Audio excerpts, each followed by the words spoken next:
It's my first time, so it's really great to see you all in this fabulous facility in Boston. It's the first time probably most of us have been out for a while, and we're actually out today, so it's great.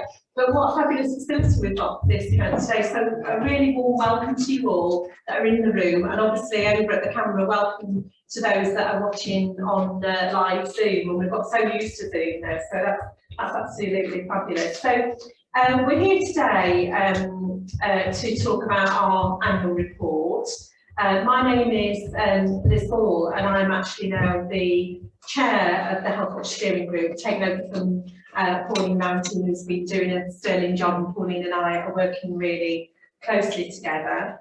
But it's actually great to have you here. I'm only doing the intro bit, so I'm doing the in and out, but Dean Odell is sat next to me. Dean's going to be taking us through the Healthwatch annual report, and then we've got our guest speakers here, Nick and I'll have to make sure I get this, Paula, who are associate directors from Lincolnshire Partnership Foundation Trust, who are going to take us through a lot of new kind of developments within mental health. So that's really important. But I think also, perhaps more importantly for us as individuals, you're going to give us some top tips to help with our own mental health, which has been really difficult for some of us in COVID. Even if you're quite a positive personality, I'm generally a positive person, but even I've had my moments, and I'm sure all of us have, in supporting family and friends. So what we want to do is hopefully give you some insight into what Healthwatch have achieved over the last 12 months. And as we know, it's been really unprecedented times for everybody during the COVID-19 pandemic, and we're still not out of the pandemic, are we? And we thank you all that have done the electric flows and can be with us today, and those of you that have chose not to be with us, then we hope you're really well as well. But we recognise that Lincolnshire residents have been impacted by the pandemic in one way or another. But you've continued to engage with us, which has been absolutely fantastic. So we really are grateful that you've continued to engage with us through this time. And Healthwatch, we've developed an excellent reputation in our three main roles. Obviously, we're here as a watchdog. We're here to signpost people to different services and support, but also to influence colleagues as well. And Dean will go on to say a little bit about that through the presentation. But we're also here to hear your voices. So we haven't had any questions that have come in, but that doesn't mean you can't ask us questions. We may not have all the answers, but we will take on your questions very seriously and try and answer those as best we can, or take them through to partner organisations to have discussions with them. And that is really our pivotal role. So without further ado, I'm going to go on to the presentations. So if you can keep your questions for the annual report, we'll take questions up to that, and then we'll have the presentation from our colleagues, and we'll take any questions up to that. We haven't got any items of any other business, but again, if you want to raise your hand, if you've got anything else that you'd like to discuss with us. So I now pass on to my colleague Dean. Do you want me to move, Dean? Or? No, you're okay. Take a seat. Good morning. And as Liz has already said, my name is Dean Odell, and I'm the Healthwatch Lincolnshire Contracts Coordinator. And I'm going to sort of take you through some of the highlights of our annual report, and then sort of to talk about some of our future plans in the up and coming months, and also sort of the next sort of contract year. Go backwards. Excuse the dodgy animations, but I just thought to take the opportunity, and I'm probably talking to some of the converted here, but just to remind you, what Healthwatch is and what we're here for. So we are here to make health and care better. We are the independent champion for people who use health and social care services in Lincolnshire, and we're here to find out what matters to people and to help make sure your views shape the support you need by sharing these views with those who have the power to make this change happen.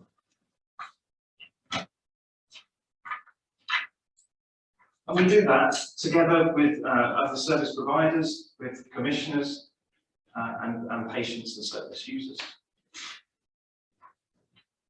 As I said, I'm going to take you through some of the highlights of our annual report.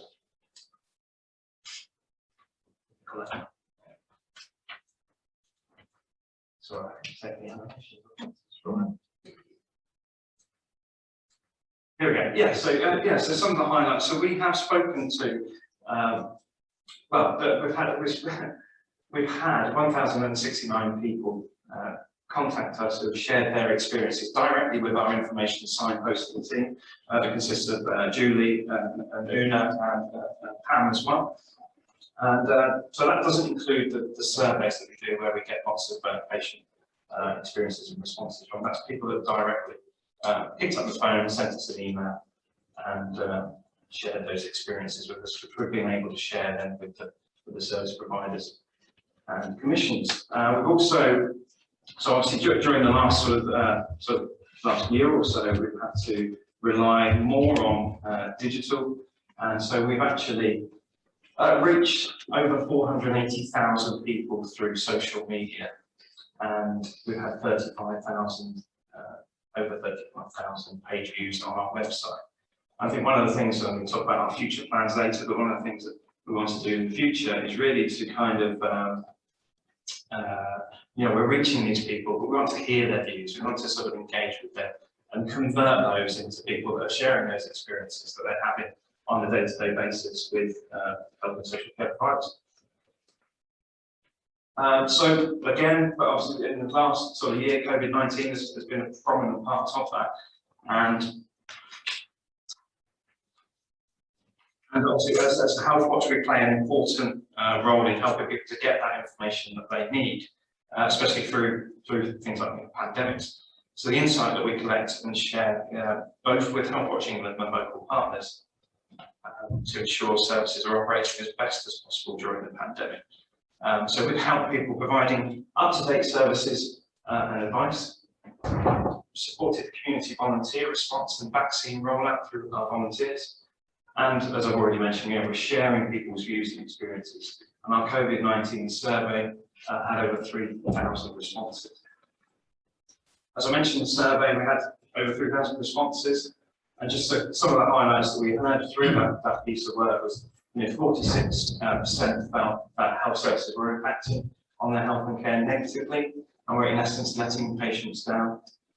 Delaying access to care and treatment at hospital was a common theme, and concerns over digital health. And yes, it's a mixed bag with the digital. Some people really embraced it and really enjoy that. It's cut down people's travelling to appointments, things, and people that have, we're going to talk about mental health a bit later, that have anxiety and things like that. The fact that they then don't have to go out to appointments has been a real benefit. But also, we understand that concerns the gentleman raised earlier at the HW Links AGM around a lack of sort of face-to-face appointments, because they feel that assessments and diagnosis and some treatments can't be done through a lack of physical examination. So it's a real sort of mixed bag. It's trying to find the best approach to use digital to an advantage, but also remembering that face-to-face is also an important part.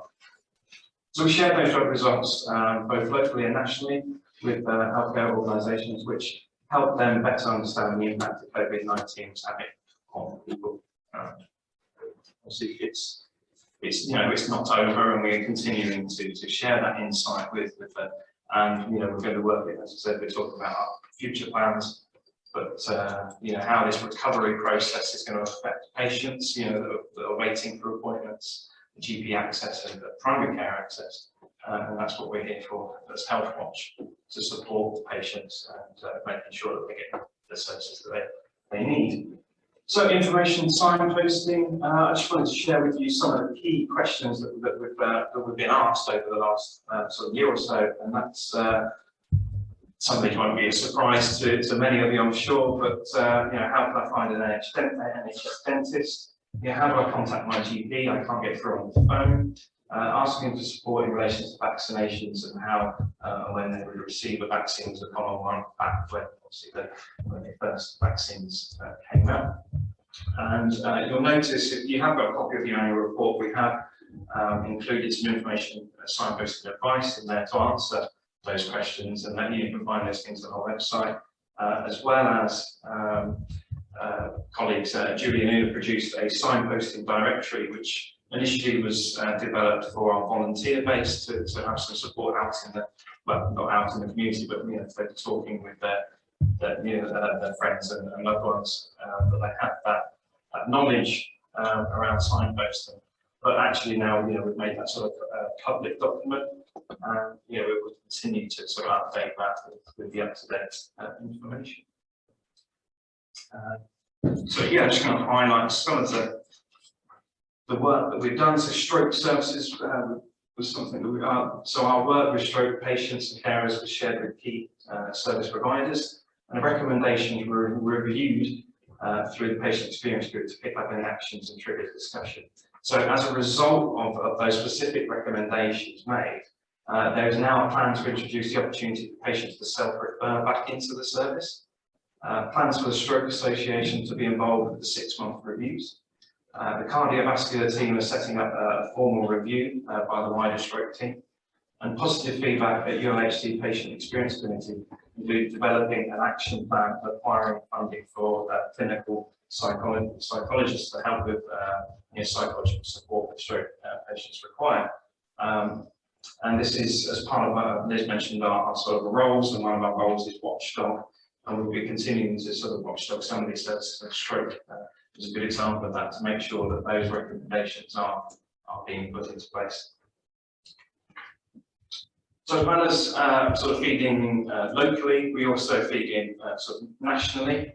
And one of the things that we're part of the network of Healthwatches, and Healthwatch England is the national sort of organisation, and we've been able to support them with pieces of work. So we were invited, to present to the wider Healthwatch network at the Developing Rapid Response Community Insight in a Crisis Engagement event.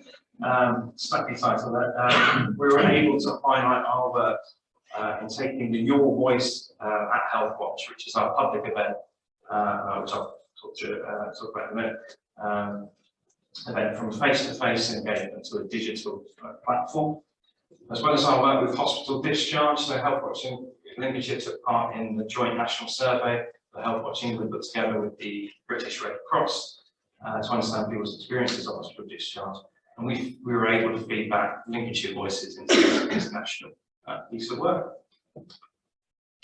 So yeah, making a difference. So yeah, what's the point, I guess, is that, so thanks to the thousands of people telling us their stories of care during the pandemic, we have regularly updated national and local health and care decision makers about the issues that people have faced. Just a few examples here. So with CAMS, that's the Children and Adolescent Mental Health Services National Health Service England. I've been made aware of our previous work with children and young people on the CAMS service, and further to this previous work, they have introduced a home treatment model, which was one of our recommendations in the original report. This means users now receive care closer to home.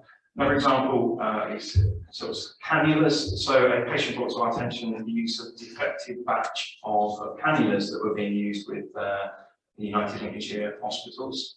The hospital quickly, along with the cannula manufacturer, resolved the issues, making sure those defective cannulas were disposed of and no longer used. And GP access is clearly a big issue, not just for Lincolnshire, but also nationally.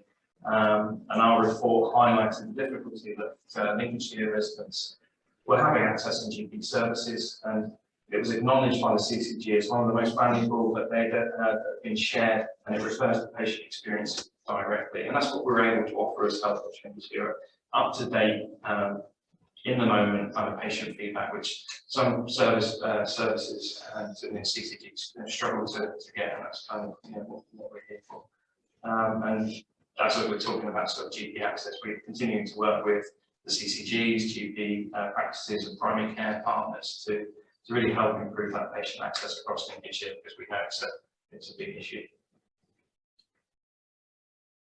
So yeah, adapting. So throughout this year, despite the pandemic, we've continued to work across various communities and groups, including the Gypsy Traveller community, wheelchair users, young voices, arthritis support groups, and other supporting people with sensory loss going through our engagement. We will continue to do that. We've also continued our representation at key health and care meetings and provided input into the national voice through Healthwatch England. We've also explored the world of hosting virtual events and webinars, including our Your Voice event, which has covered topics such as hospital transport, hospital discharge, and urgent and emergency care service, as well as a couple with, which was a signposting and advice sessions that we put on for the public to sort of basically have a couple with us and to access some information and signposting advice that they required, because we're aware that, you know, without face-to-face, without our volunteers going out into the community, that interaction was needed. So we sort of tried that format, and the Your Voice event sort of, it's been a learning curve, I'm sure Pauline would agree, as chair of Your Voice, but yeah, it's something we've adapted to, and we're continuing to learn and sort of use the formats and use the digital technology to kind of yeah, as I say, we're learning to use it in a better way. I think we're sort of coming up with new ideas all the time. We've got some conversations in the next few weeks where we're going to sort of take that step forward, and hopefully we'll also see a mix of digital and sort of face-to-face events where that's appropriate. So I talked about adapting, and one of the things that, you know, I really want to take this opportunity to say thank you to our 42 volunteers, and they have given us 2,084 hours to Healthwatch, which is incredible. And as I say, they have adapted. So where many organisations have sort of had to put a hold on their volunteer activity through Emma, our volunteer officer, she's kept them, you know, really busy with you know, adapting to different activities, such as sort of online mystery shoppers on particular websites. So GP websites, for example, we did a piece of work where volunteers would go on and check that the vaccination information was correct and up to date, so that people could access it, and our volunteers were able to support with that. You know, just with the digital, we talked a little bit about digital. They've been able to support us with sort of writing articles for our website, as well as our readers panel. So, you know, our work, our reports and things can go through them. To say that, you know, adapted and given so much time, and we, you know, couldn't do that without them. So yeah, thank you. So yeah, moving on to our sort of Healthwatch, our future plans. So our activities to August to October 2021. So just our contract year runs from October to September, so it's not quite the same time period as our annual report, which can get a little bit confusing. I actually also want to take this opportunity to say that we have been granted the contract for a further 3 years. So that's a really positive thing I'd like to share with us all today. And we're going to talk about plans for the next sort of contract year, which starts in October. But just before that, we've still got a little bit of time before that end of the year. So we've got some areas of work that's not discussed. So get to the heart of social care needs. So as a Healthwatch, it's still even within the name Healthwatch, social care can often sort of get left behind. You know, we have to work much harder to sort of get those social care comments in, and so we're making a conscious effort, not over just the next couple of months, but over the next year. But, you know, moving forward, we want to hear more experiences of social care, and we'll be running a campaign to encourage more people to share their social care experiences, whether they're good or, you know, identifying areas of improvement. And you know, we would encourage anyone here to sort of, you know, if you know someone that's accessing social care services, to come and talk to us, you know, share your voice, because it is an area that people often find difficult to share their experiences, because they're concerned that, you know, if they're having care in their home or in a care home, residential care, that there may be some negative consequence to giving their feedback, which isn't the case. And as obviously an independent organisation, Healthwatch, we would encourage them to speak with us if it's not the relative themselves or a member of their family, just to share their experiences, and we can share those. So yeah, social care services, mental health and self-harm. So as a result of our work on suicide prevention, we're informed about a gap in knowledge in Lincolnshire around self-harm. Therefore, we're going to work with LCC and other partner organisations, including Mind, to understand the reasons behind why people self-harm, as well as identifying what support services would help them and how they could be best delivered. So, yeah, we've sort of drafted a survey with this work, and I've got a meeting with Mind coming up soon, where we're just going to sort of finalise some of this before we sort of get that out to the public. Communication.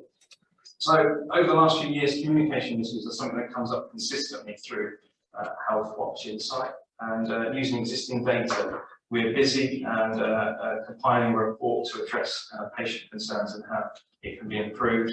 Una's been busy going through, I think we had over 500 comments relating to communication in the last, I think only, was it 6 months, I think. So it's, something, and when we talk about communication, there's so many different types of communication issues that we're picking up. There's the direct communication, through letters, where it's not quite clear what the information has been given. You've got the sort of face-to-face communication where people are not necessarily understanding what's been said to them. So it might be, they're using medical jargon, but they just don't understand. In that moment, they're just sort of nodding and agreeing, but going out and going, what's going on. Also got communication between services. So, you see a GP and you refer to a hospital. Sometimes that communication can break down between services, and especially as we're talking about integrated care systems, these prominent issues that need to be resolved to be effective for patients. So moving on from sort of into the next contract year, as I said, runs from October 2021 to September 2022. We talked about integrated services. We're looking at having an overall theme of integrated services for the next year, so that we can identify, what's working, what needs improving, what needs are not being met, and any gaps in service provision.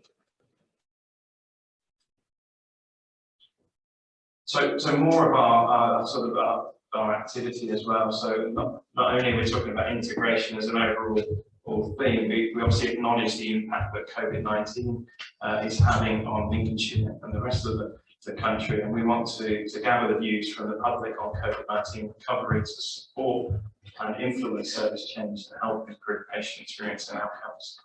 We're supporting a national campaign with Healthwatch England to learn about the impact of delays on people, how they were coping while they're waiting, and what support they think would help them better manage their health. And this aims to help services understand how the 5 million people currently waiting for hospital treatment can be better supported, because this is an issue that it's not going to go away overnight, and something that obviously we need to be involved in. As well as that, Healthwatch England are running another campaign later on into next year around making health and care information accessible. So we talked already about sort of communication. So we'll be supporting this piece of work in January, and they're looking at running it over an 18-month period. I haven't got the full details of this piece of work just yet, but their aim is to help NHS and social care decision makers understand the steps needed to ensure people get clear and accessible information that helps them make decisions and get the most out of their services. So this really leads on from what the work we're currently doing around communications. And under sort of HW Links, we'll be supporting HW Links with their digital health work, which will help to support those barriers to health and care services, to support our most digitally challenged public with their access and services to primary and secondary care. And as Sarah alluded to earlier on, that they're going to start that work with a webinar for supporting patients in the community. Something else I sort of added here is around sort of some objectives for the year ahead, because we want to continue the good work that we have done over the last year, and we've adapted to sort of the environment that we find ourselves in. So I put together some basic sort of objectives. And that's, the first one here is to provide timely and accurate information and advice to the public to enable them to make informed choices for their health and care needs. We also want to gather the views from the public on COVID-19 recovery and to support and influence service changes to help improve patient experiences and outcomes. We're looking to gather the views from the public to help influence the delivery and commissioning of health and care services that affect them, including as part of the integrated care system. We're also looking to work with key stakeholders and organisations to support and influence service improvements, and also to improve the awareness, to our own awareness and reach across Lincolnshire, to ensure people know of us, contact us for advice and share their experiences with us. I think that's it. Obviously, yeah, for more details, yeah, make sure to visit our website. You know, we are still open as many services are, and you know, you can ring our information signposting team and yeah, obviously access the information that we share. One of the things that we are looking to sort of work on is our sort of communication and marketing in the future, making sure that's much more consistent. We are getting helpful messages out to the public around, you know, the best ways to access their GP and services that, you know, they might not be aware of or not utilising, such as pharmacy services. So, you know, we're going to sort of build a bit of a plan around that. We're going to obviously continue the work that we're doing. One of the other areas that was not mentioned now is our representation. So we currently represent, you know, lots of sort of key stakeholder meetings, and you know, we're sort of looking at that and revising that to make sure we are in the right place and we are providing the right information, and you know, we're also gathering the right information.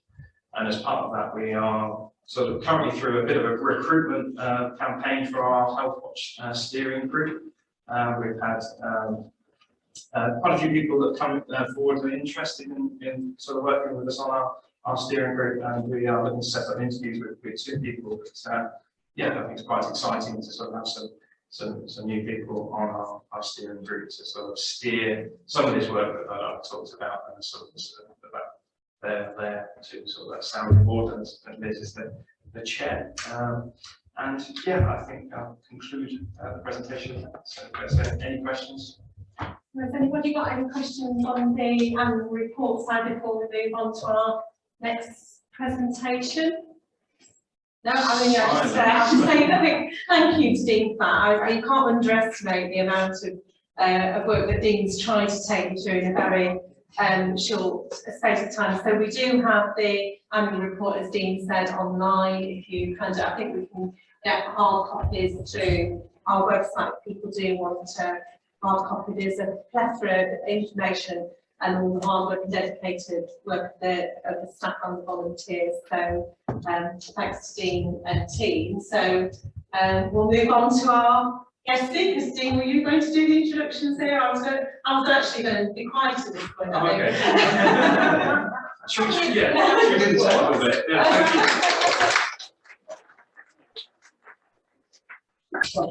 Yeah, no. Do we need to move down or stay here?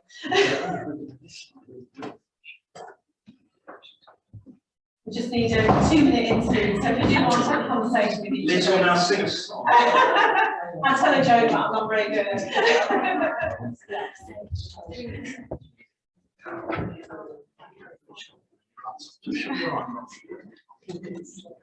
I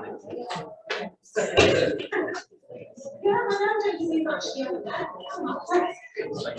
I know, because you seem quite a lot of pictures on the phone.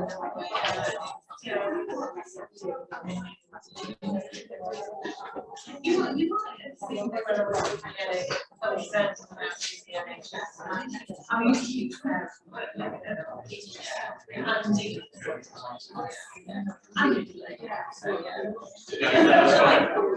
So confused. Yeah.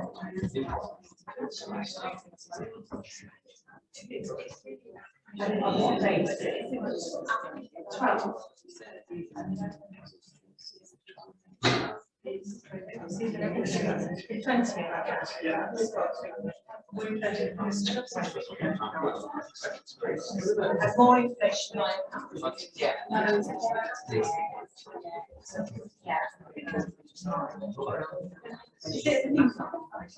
Yes, we have a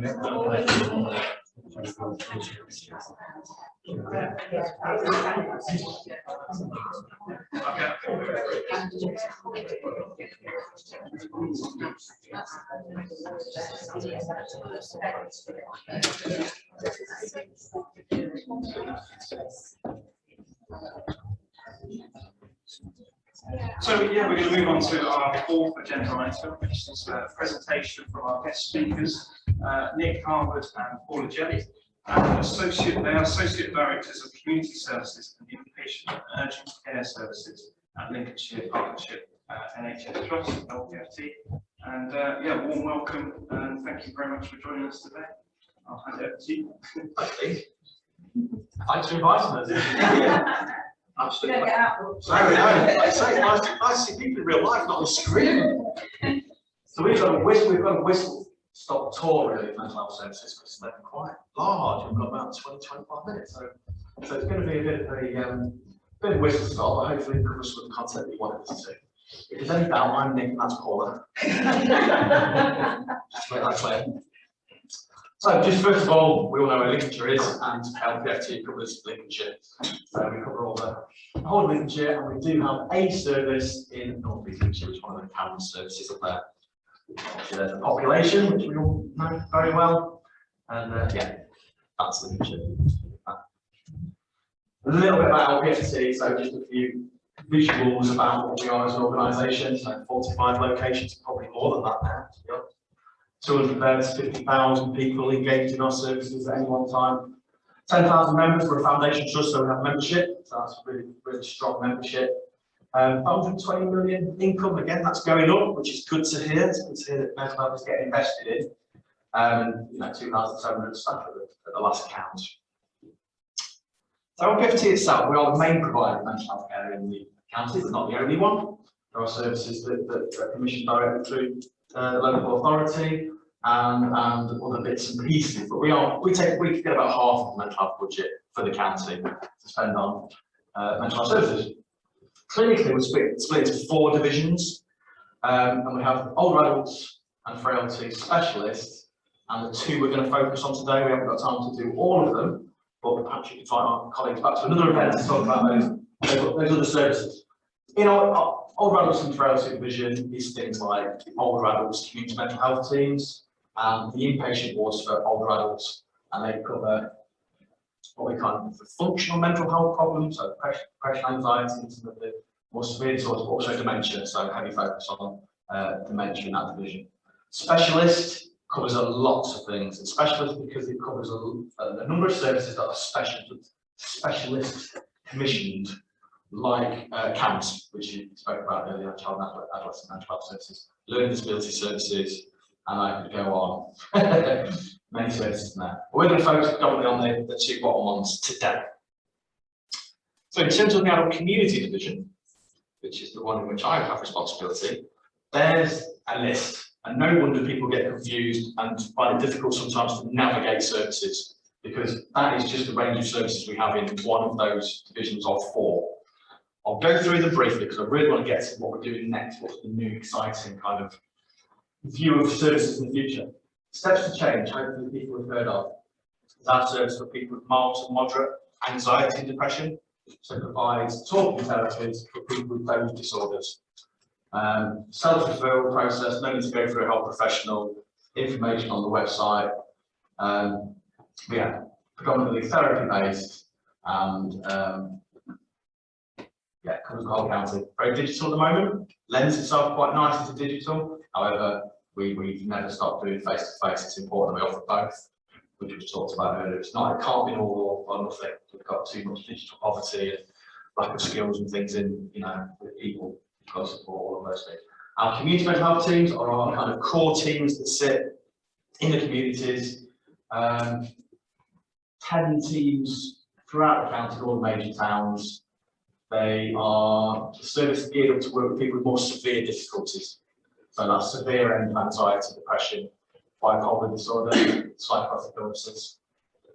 Multidisciplinary teams made up of multiple professionals, all there to support, obviously, our service users to get well. Community forensics, so that's a service set up for people in the community who've encountered the criminal justice system and have a mental health problem. So obviously the aim is we want to keep people out of custodial type environments and care for them and meet their needs in the community best we can.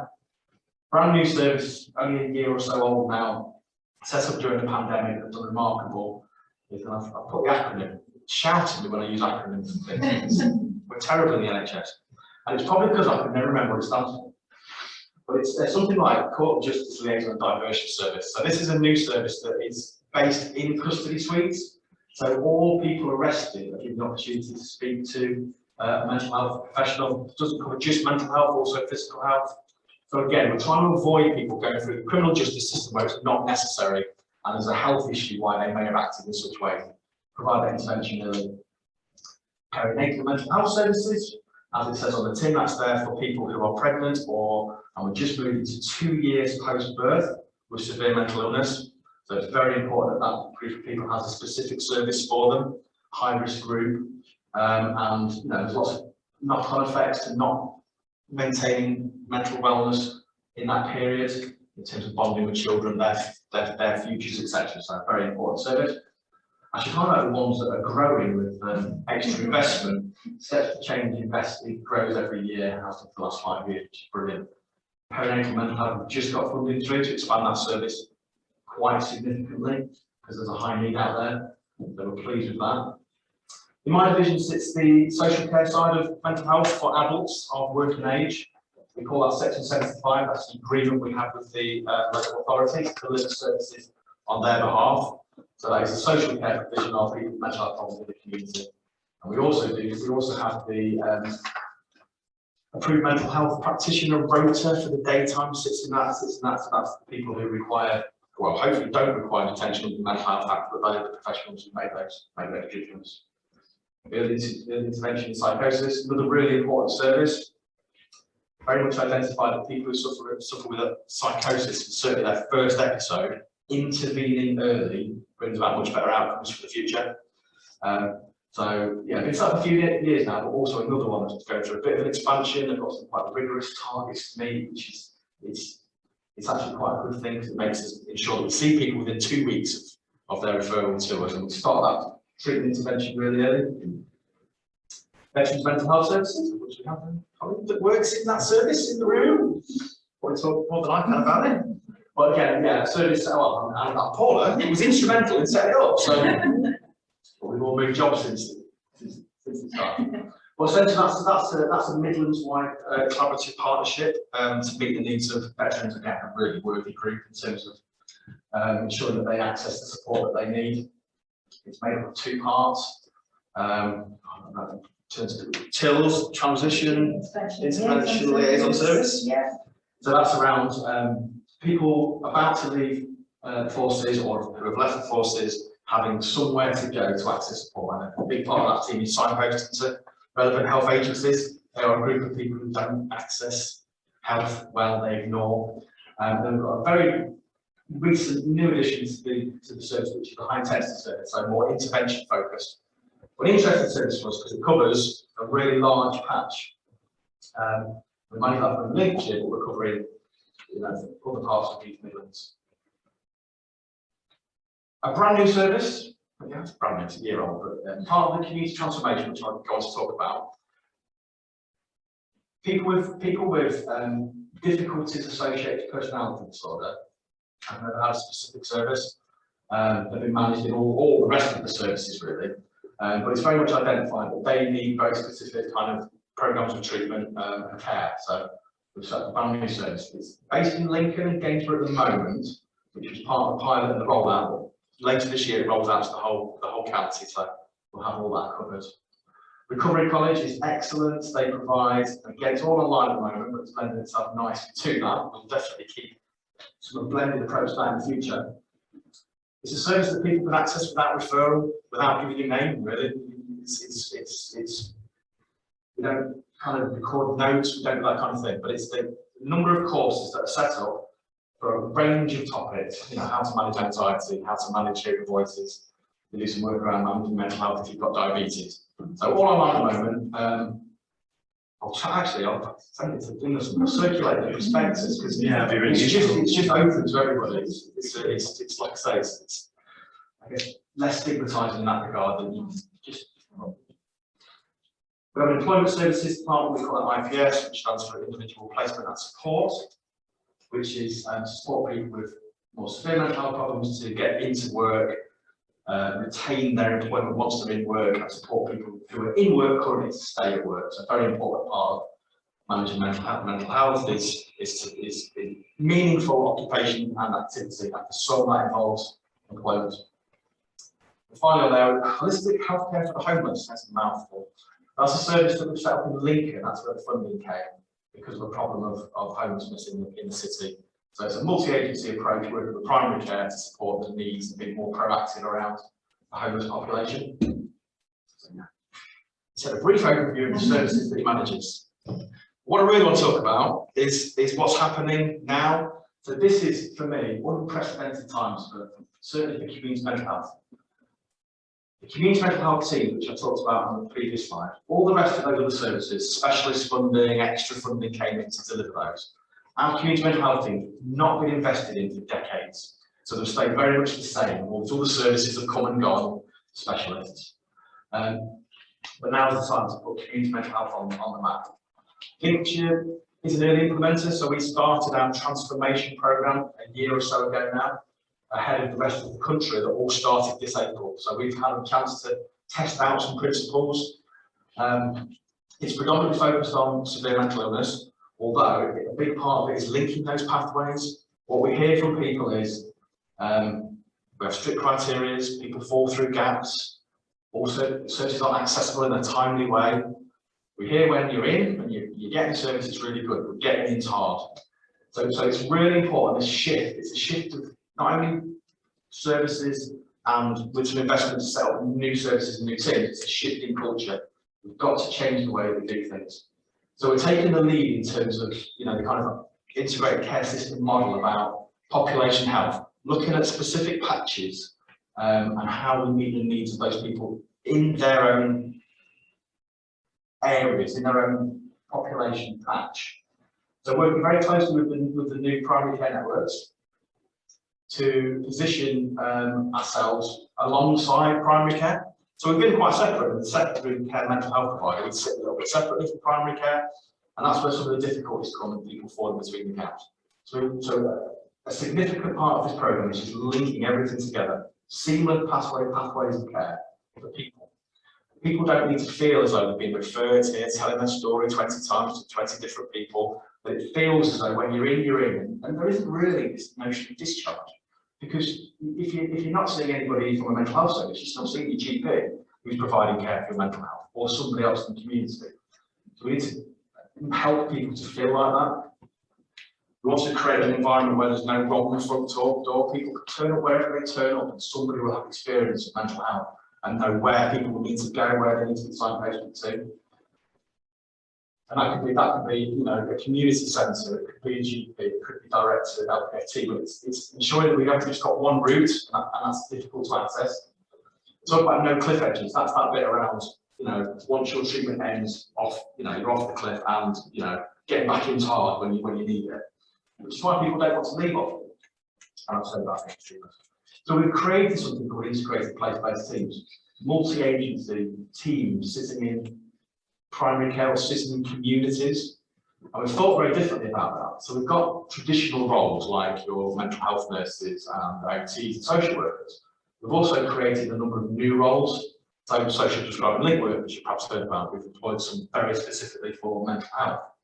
Community connectors, where we're bringing in people that are going to bring the community together, and the voluntary and the community and social enterprise sector, to have more of a voice, be more active, be more present, and feel supported. So there's three bits for me that make this programme work for people, and it's we kind of step up the third sector to be able to be providers of some level of care with our support through training, supervision, and all the things that are required. We're investing in that sector so that it doesn't disappear. And those of you working in the third sector will know that generally every year you wait to see if there's any money available through various bids. And often people are bidding for the same pot of money, so some will disappear because they didn't get any funding. So we put some money in to ensure that is sustainable in the future. Then we've got the primary care piece where we know GPs are overwhelmed. But we want to put new roles into primary care so people can be managed in primary care with mental health difficulties when it comes to that end of the specialist provision. We want to move our secondary care offer to a very timely, very specialist type offering where no long waits. When you need it, you come in and get access to it. We're providing a range of evidence-based therapeutic interventions that meet people's needs. But like I say, the important bit is it all flows and it's all seamless. There's also some new specialist services. I talked about what we call the PACT service, personality and complex trauma team, on the previous slide. We've also got a new community rehabilitation team, so we're providing support for people to stay in their communities with developing the skills they need to live independently, or getting people out of hospital quicker, so they're not staying in hospital for longer than they need to.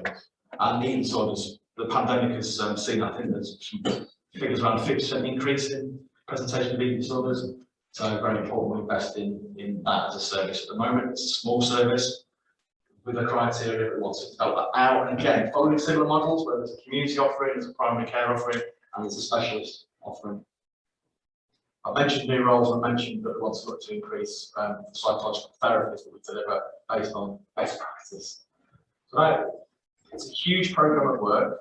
There's lots of us engaged in it, but it's a once in a lifetime kind of opportunity. I think, or certainly once in a generation opportunity to reshape how we think about and deliver community mental health care. So I think that is me.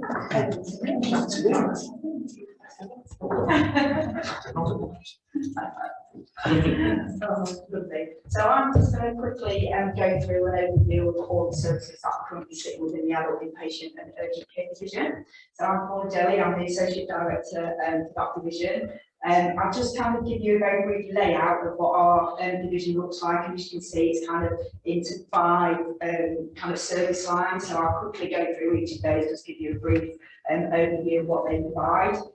So we are a division that does provide services that are 24 hours a day, 7 days a week. So we provide our inpatient services and our inpatient beds through the various service lines. So we'll start at the far end. So we have our acute admission wards. We've got Connolly Ward and Charlton Ward, which are at the Peter Hodgkinson Centre site in Lincoln. Our acute admission wards are for people who are maybe unable to be managed safely within the community, or need a period of inpatient stay just for stabilisation, period of assessment, and they will come onto our wards. We've got Ward 12, which is over at the Pilgrim side at Boston. That's a mixed ward, and we just opened very recently in March this year. We've just opened a 15-bedded female unit at Ashville in Sleaford, so that's a fairly new service. And what we are looking to do, a piece of kind of long-term work, is we're doing some work around the eradication of dormitories. So we've got some new builds, which I'll talk about on another slide, where all of our inpatient services will have a new layout. So we've got single-sex accommodation, and that's just really to ensure that we're taking into account people's dignity and privacy, and to be able to offer that choice. So that's our acute wards. We've also got our rehabilitation wards. So we've got 3 of our wards that are down at St George's site in Lincoln, which is at Discovery House. That's a fairly new building compared to some of the ones that we've got within the services. And our rehabilitation services, we've also got Maple Lodge, so that's here in Boston as well. So people that are on our rehabilitation wards are those that may require a little bit more support in terms of getting them ready to come back out into the community. So we'll look at things like daily living skills, working with our occupational therapists, working very closely with our community teams to look at making sure people have got a kind of wraparound care as well. So we're looking social support, we're looking at housing, and just getting people ready really to be able to kind of live the best life they can do in the community, which is always our ultimate aim. We then have our urgent care and our PQ and forensic. So again, apologies for the acronyms, but I will expand on those because I'm a bit able to fit them all on one page. So we've got our low secure Francis Willis unit, which again is based in Lincoln. That's just based next to our Peter Hodgkinson Centre at the back of the main ULHT site in Lincoln. We've got the PQ, which is the psychiatric intensive care unit.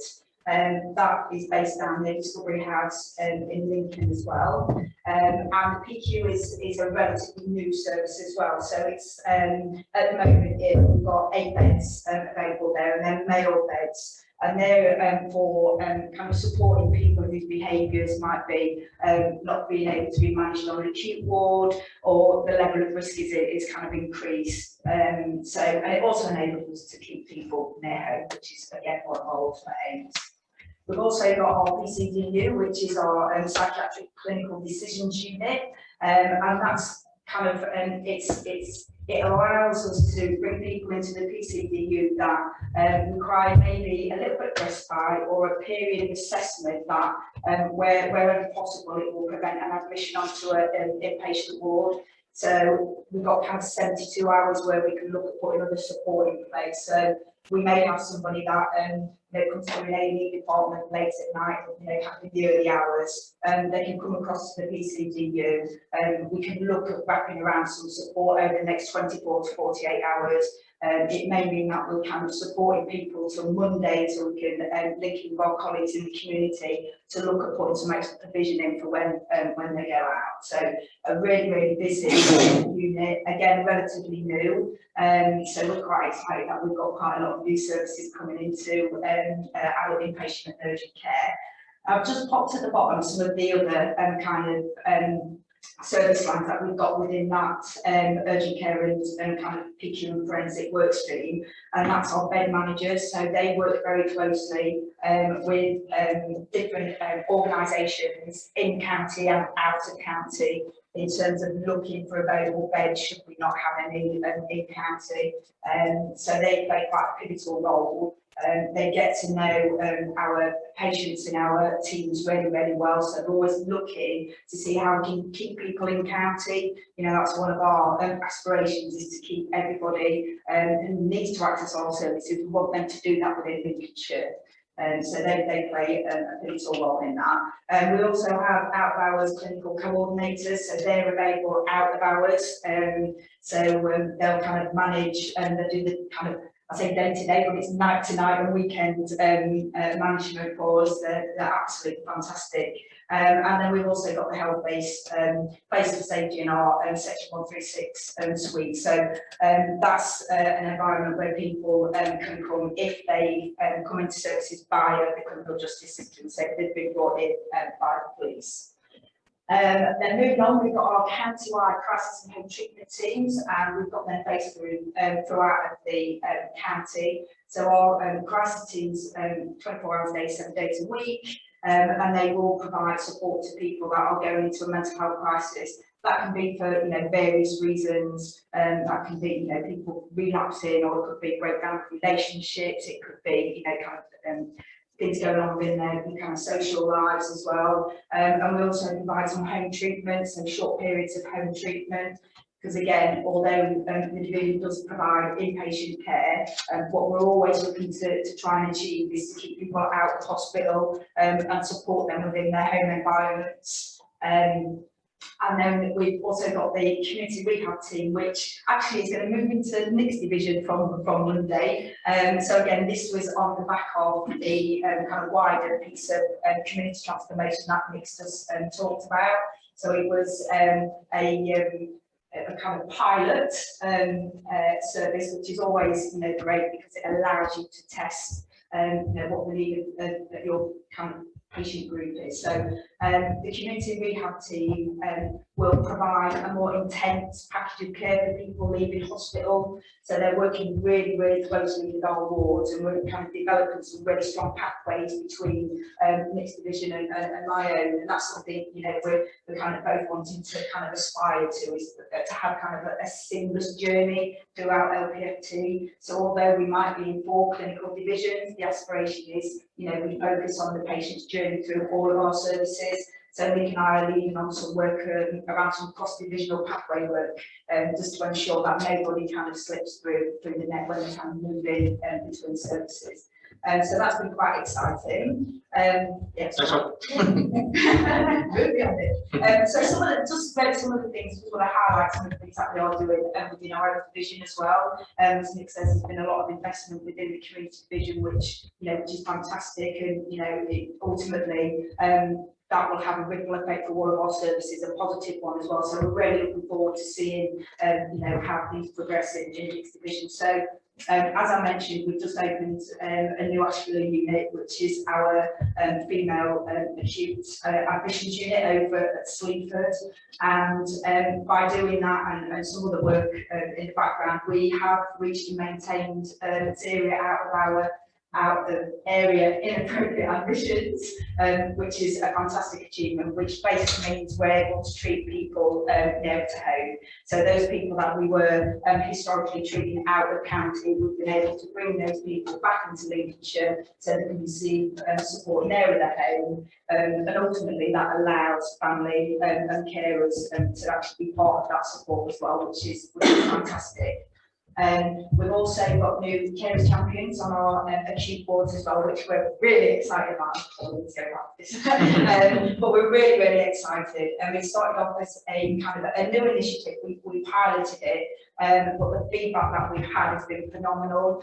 What we've recognised, particularly for those people that are coming onto our acute wards, and for those that maybe don't know the NHS, and we know it can change rapidly, is supporting our carers and families whilst their loved ones are on our wards. And that's, you know, could be around quite practical things as well. So, you know, doing some education around, you know, what to expect, what you know, what the kind of pathways for our services, but also kind of providing support to people to help navigate things like legislation. So what does it mean if my loved one's on the ward and they're under a Section 2 of the Mental Health Act? So it's, you know, providing a really, really vital service to our carers.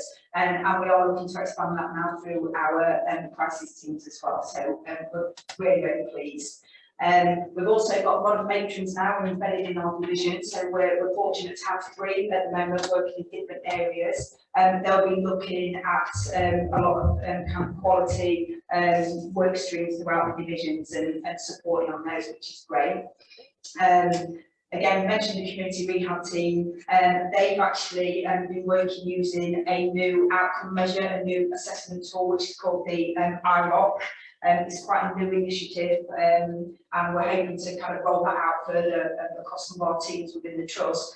But what it enables us to do, the IROC, is it's an evidence-based tool where we're able to actually measure the outcomes for those accessing our services, which is fantastic because it allows us then to utilise that information for service evaluations, to look at what's working really well and, you know, looking to see if we can make any improvement. So really, really good piece of work. Within our Francis Willis unit, we've had lots of new initiatives coming out of the Francis Willis unit, and our patients within the unit have been really proactive. They're part of lots of new things that are kind of going on, but I think one of the main things for me, which I'm really, really proud of, is they've been nominated in 5 different categories at the Service User-Led Initiative, which is, we're going to have a day, I think it's on the 10th of September, where we're going to have an awards ceremony, so we'll find out whether or not they will, but lots of new initiatives going on in the Francis Willis unit, which is great. Again, maintaining services through COVID, we know it's been really, really challenging for everybody, you know, particularly I think for those that are kind of accessing mental health services, but also those working within health and social care services as well. It's been really difficult for our staff at times. So, you know, big thank you to everybody that's kind of helped us through COVID-19, and we know it's not going anywhere fast. So we've had to adapt our services and go into our kind of business continuity plans over the last 12 to 18 months. And that's something we'll continue to do and kind of adapt. I think, you know, it's alluded to it, but I think yourself earlier on that, you know, we will adapt, and we're looking at using different, you know, kind of work streams and ways of communicating. So kind of digital is definitely been utilised more, even within our division, which historically might not have done. So you know, there's been some really good learning that's come out of going through COVID-19. We've got some new acute builds, so we're looking at 2 brand new acute hospital.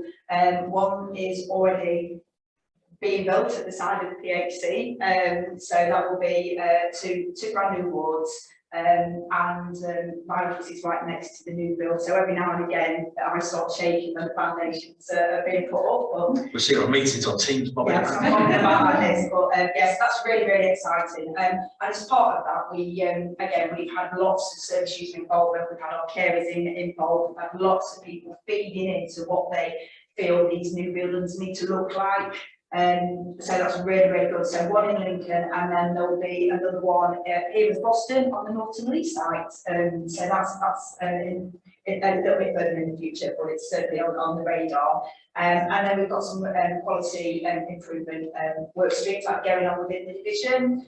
And yeah, just the bottom line is around, you know, the kind of commitment that our staff have had throughout the pandemic has been phenomenal. You know, they've been, you know, adapting, they've been flexible, they've just gone up and beyond, you know, every day. It's quite astounding, and really, really proud, not just those in the division, but, you know, those in the trust as well. So our work streams in terms of where we're going in the future, yeah, our acute boards are, you know, a really, really big piece of work for us over the next couple of years, and we're also looking at undertaking a piece of work around transforming our rehab services.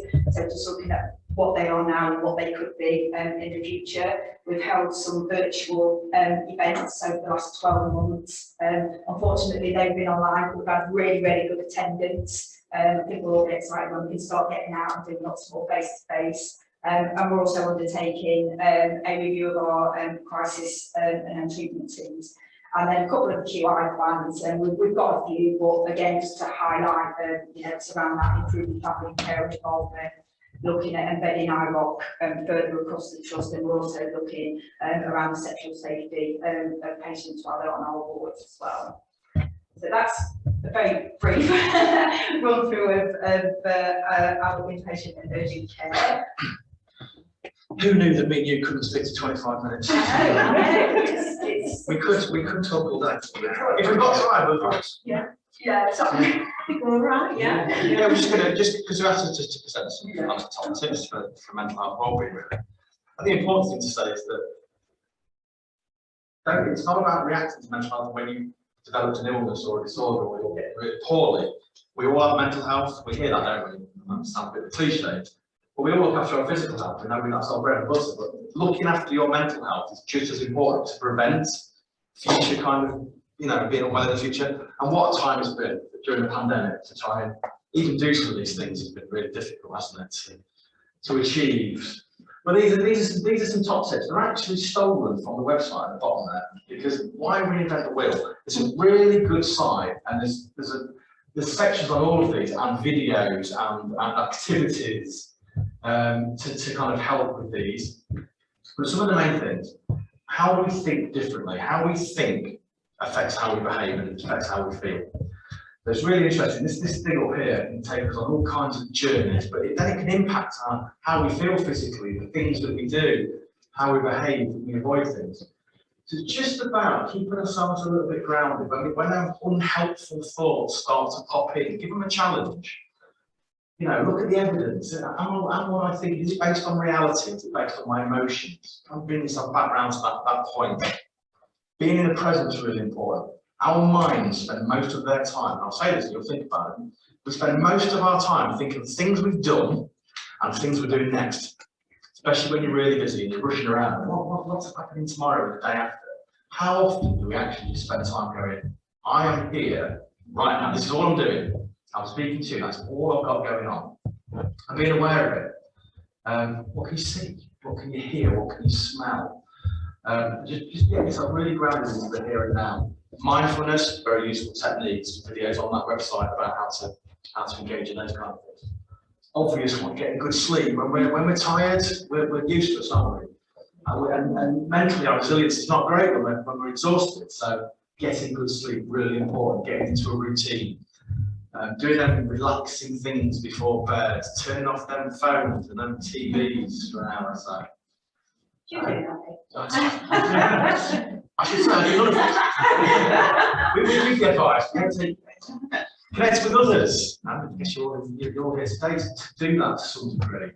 But you know, if we isolate ourselves and we're stuck with our minds, our thoughts, aren't we? And our minds seem to be set up to take us on a negative route if left to their own devices.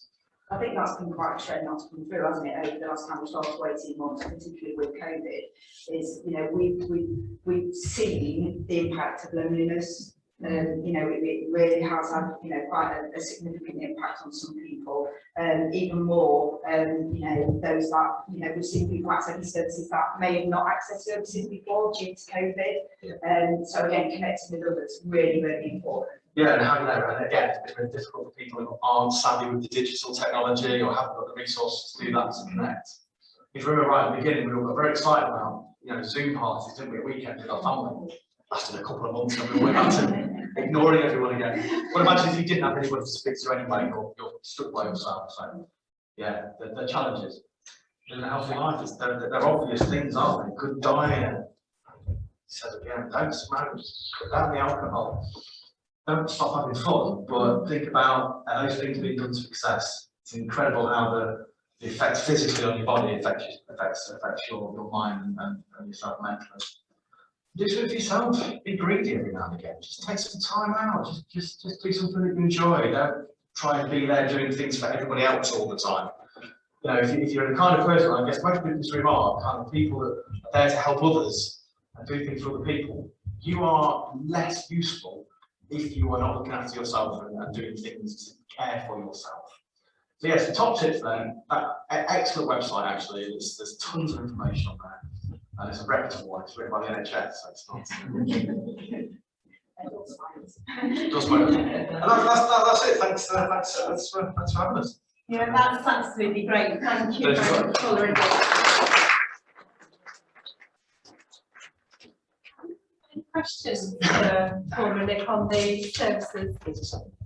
Sorry, I don't really know. I don't know if you want to introduce yourself. Councillor Wendy Bokett. I'm adult care and public health at Lincolnshire County Council. Obviously, I deal with LPFT and sit on meetings with you all the time. But I'm still concerned that your community rehab team is only centred with Lincoln, Gainsborough, Spalding, Stamford and Grantham. Boston and the East Coast is completely missed out, and we have huge problems on the East Coast, as you know, with our community health teams. Accessing crisis teams on the East Coast is dire, and that's no, you know, you're doing a wonderful job. Believe me, I've got a member of my close family who was sectioned a few years ago. So, but it does really worry me that we haven't got any of these rehab teams on the East Coast and from Boston. So they're coming. Essentially, we're being given resource in a staged way. And we've had to prioritise. So the kind of plans, there's another year, so next year's the final year really of the investment, and then it's kind of getting to business as usual. And that community rehab team will cover every part of the county as part of that wide programme. We had to, you know, eating disorders, I would have loved to have invested in that this year, but we had to put that back to next year. Just because of the way we've had to prioritise the spend and the resource that's coming in. But also, that everywhere we'll get those same services. Same with that PACT service I spoke about. We had to start somewhere, and that's where most of the people with the conditions were in the west, but it will be moving out to the rest of the county. And If it's any consolation, I'm from Skegness and live in Boston, so massive advocate of the East Coast. But we've done Stamford and Grantham, which is really quite close, and that was my argument. I mean, I've been on the journey with you for 2 years now, and that was my argument all along. You know, as you know, you live in Skegness, we have huge issues, so. Absolutely, yeah, we've put in all the rest of the resource that's in that transformation is going to Skegness. They're lagging behind with community rehab at this moment in time, but we've responded to where the need was. So from a Lincoln centric to where were the people who had immediate needs who were coming out of hospital into the community. So and that's happened to be where those patients were at this moment in time, but it will be coming to the whole county. Right. Okay, I'll keep watching. I think we've got questions time. Hold us to account. Yeah, I'm Councillor Colin Matthews. I'm the executive support to Sue Woolley, who's NHS liaison with community wellbeing. I really want to echo what Tricia has said, because in my ward, Orford and Sutton, ward Maplethorpe, we've had 4 suicides this year, male suicides, and they're mental health issues, but they're mental issues that have not been addressed. So clearly it might be a debt issue, it might be a relationship issue, but it's clearly a mental health issue that's driven people to suicide. Now 4 suicides in Maplethorpe, Orford and Sutton is a bit scary. And we have no provision on the East Coast. Exactly what? So Skegness is 15 miles away, Louth is 15 miles away. We're talking about areas of massive deprivation along the coast of people who are living, you know, in borderline situations. And I think it's, I know you're not being glib, you're saying that you've got a solution, but the demand is here now, and the solution in the future means we may have another 4 suicides, and I'm very, very concerned about it. And that's linked to all local health provision as well, but that's a separate issue, not for this meeting and not for mental health well-being. Yeah, it's a really important point. We've, again, I've had lots of conversations about specifically Maplethorpe. If we were to have, we tend to have 9 teams in 9 towns. If we were to have a 10th, it would be Maplethorpe because it's the next biggest town. That's not a consolation, but that means what for me, what's really important, and I've spent lots of time talking to Dr. Lowe about this, is that we need to get mental health services into Maplethorpe. We don't see it as a satellite from. People in Maplethorpe don't see Louth as their main town, and we expect people to travel. That's got to stop. Completely agree. And likewise, you know, Skegness isn't the thing that they associate with. There's a really good and really pleased. There's a multi-agency partnership board that's developed for the East Coast, and we've got I forget her name, from the Towns Fund from Yeah, Bryson. Yeah. And a number of interested people, and it's becoming a really robust group. So through that, I expect us to develop more services. And yes, I've been saying for too long actually that we need to put something into Maplethorpe. Then the pandemic came along, and we weren't able to physically do that. But yeah, completely agree, and we need to do something sooner rather than later. I would ask you to make it a priority. Yes, yeah. Just a bit of that, you did sit on my North Voice, and that's probably 2 years ago with Anita Lewin. We had, and that was on mental health. Yeah. And there was several that sat with you after. So that's been a long time coming. So I concur to. Yeah, no, I completely agree, and I did say that, and then we did put some services into Maplethorpe around the IAP service, which is what I was managing at the time. Yeah. I've got responsibility now. I've taken on a new job. I'm responsible for all community mental health care. So we'll make sure that, you know, I'll say that in a public forum that we will move forward with that. The pandemic got in the way of falling into, you know, developing that more. It does need raising and throwing back into. Yeah. That sort of to say it isn't just about the pandemic, it is about that's been bubbling there. Yeah. Like this gentleman says, you know, there's factual things there that now need raising and developing and putting back into. It needs to sooner rather than later. Yeah, loud and clear. Thank you. Okay, did I see another hand? Yes, thank you, sir. Don't know if you want to introduce yourself or. Yeah, I'm Colin there from Collingsby. That's it. Yeah, we're from the GP practice group. A few years ago, I did an inspection on behalf of the county council at Lincoln Prison, and the governor was very depressed. He showed me empty offices where they had a mental health team that used to work there. all that was withdrawn. Because of lack of staff, we were locking the young people, mostly young people there, in less than a year, locking them down for up to 23 hours a day. They closed the workshops, they closed the gym, and wondered why they're having such big problems with those young people. And he said more than 90% of them have got mental health problems. Has that been addressed? Wow, that's a big, it's a big question. In terms of prison healthcare, prison mental health care, I don't intend to pass the book. Nottinghamshire manage that for Lincolnshire. We don't have that contract. But I think it goes bigger than that. I think it's wider than that. I think by the time people have entered the criminal justice system and are in prison, it's not too late, but it's missed opportunities. The young people? Yeah, so I think doing less than a year. Yeah. Yeah. So I think I'm really keen to see how that CJLD team that I talked about earlier develops, because it's brand new. How can we prevent people entering the criminal justice system in the first place when they've got mental health problems, rather than trying to react after they're in prison and they're on that journey already? But yeah, prison healthcare needs improving, definitely. But I think we need to do much more to prevent people with real needs ending up in prison. Yeah. And as we haven't got Nottinghamshire healthcare here, is that something we can take that concern to Julie? Is that something we can pick up and let them know we have this question, Sarah? I believe, and I would stand corrected, but I believe Nottinghamshire healthcare have backed out and they are looking for a new provider for the prison. It's something I've heard recently. So that might be something that LPFT want to It might be something have we a have to look at, conversation. yeah. Very respectful, we'll make sure it's channeled to the right people. Okay, any Maria? Yeah, I've got sort of two general questions, one of which follows on from the three questions we've had so far, and that is around demand. How are you coping with demand? And, you know, because you hear in the national media about long waits and things such as that, but how are you coping? And secondly, it's around particularly the community services.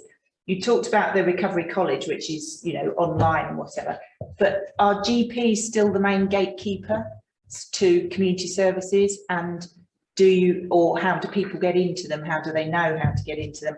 And do you find that all GPs are referring on appropriately? That's my question. I'll give it the second bit.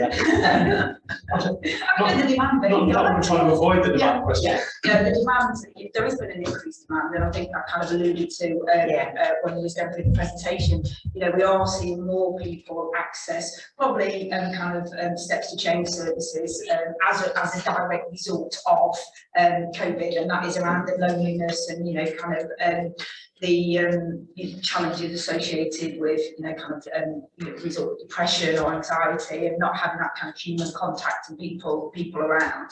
I think what we've done in terms of adapting is we are using digital, so we are looking to try and offer lots of different ways to kind of access our services. One of the things that we have continued to do is where it's based on, we base everything on clinical need. So if there's a clinical need for that person to be seen face to face, we still go out and do face to face visits.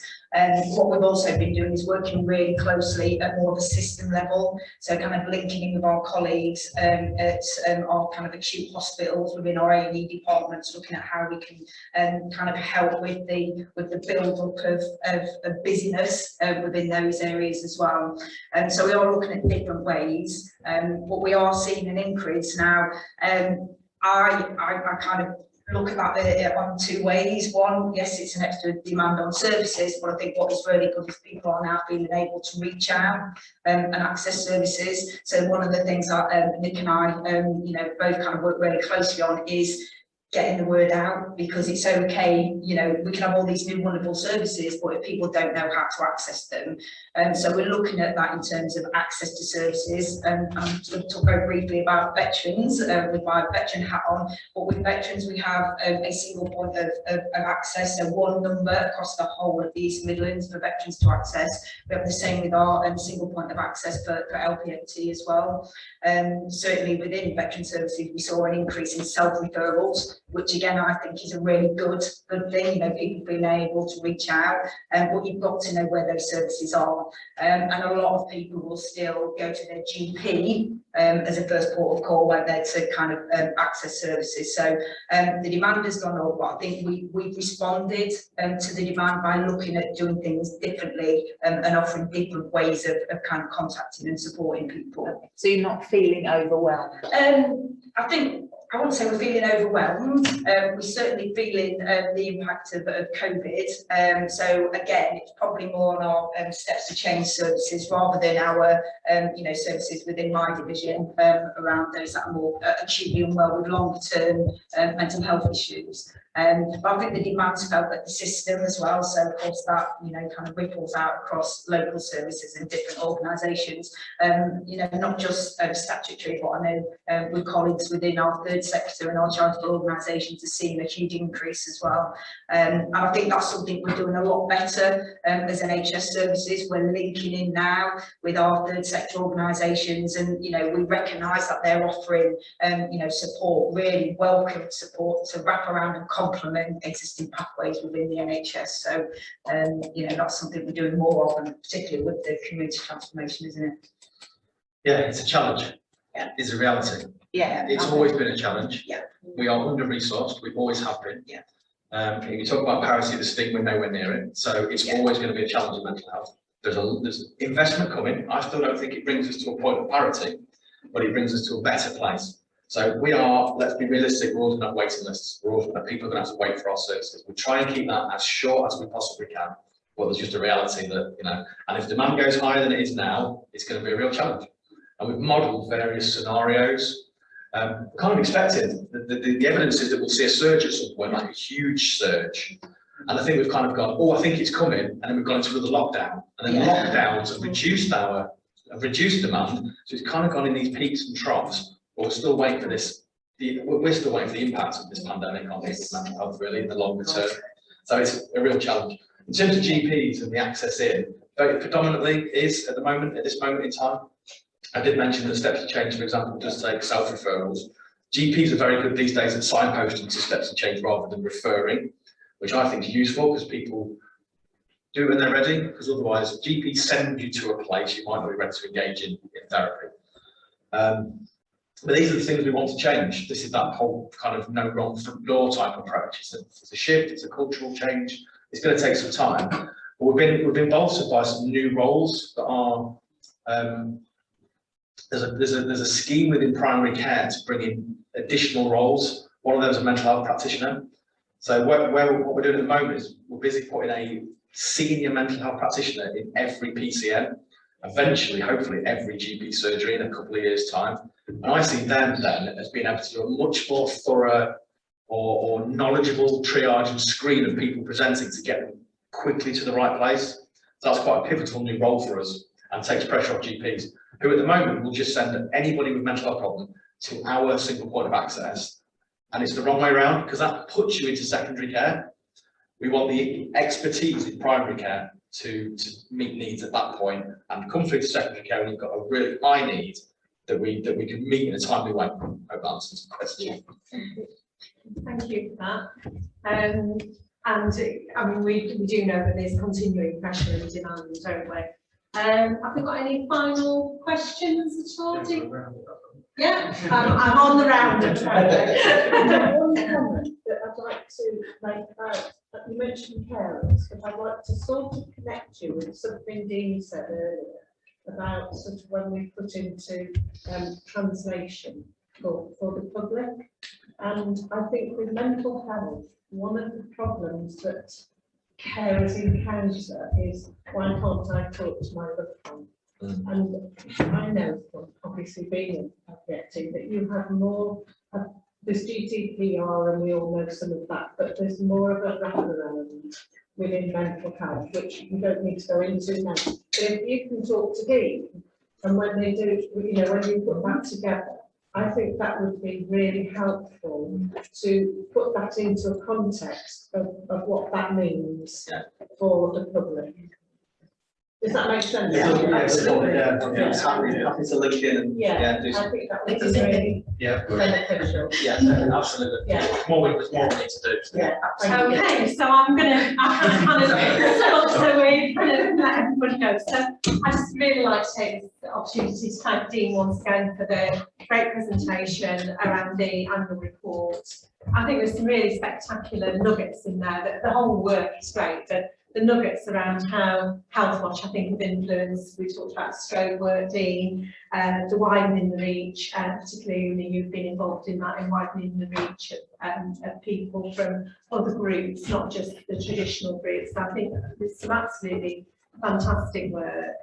But it wouldn't be possible without all our dedicated staff and volunteers. And I know we thanked you throughout this morning, but I think it's that great team effort, isn't it? And without everybody contributing, we wouldn't be able to deliver what we are delivering over the past 12 months and the next 12 months. So real sincere thanks to everybody.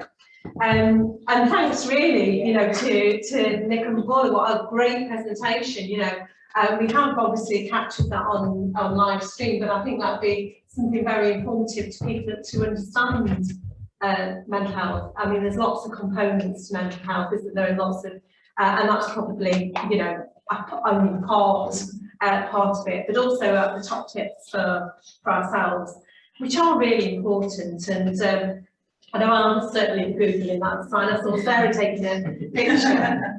So I think it's about sharing some of that, isn't it, with ourselves, family, friends, that we can all try and take a bit of self-care to hopefully prevent us having to use steps for change or one of the services in future, and helping our family and friends as well. We know there's expansion in services, but you kind of still need more investment. And I can say that now, I don't work in commissioning. I do know you've got Andy Ricks there, haven't you, supporting the agenda. So I do know that there is being significant investment into mental health services, and it's needed, isn't it? So it's great to see that that's come in. But thank you all for contributing, coming today. Without yourselves supporting us, we wouldn't be where we are. So thank you for taking your time. Thank you if you're on the screen that you take your time to join us today. I think it is about staying positive, isn't it? Better days are on the way, and as Captain Tom says, tomorrow is another day. So it is maintaining that positivity and continue working with us as you are. Thank you very much for this morning.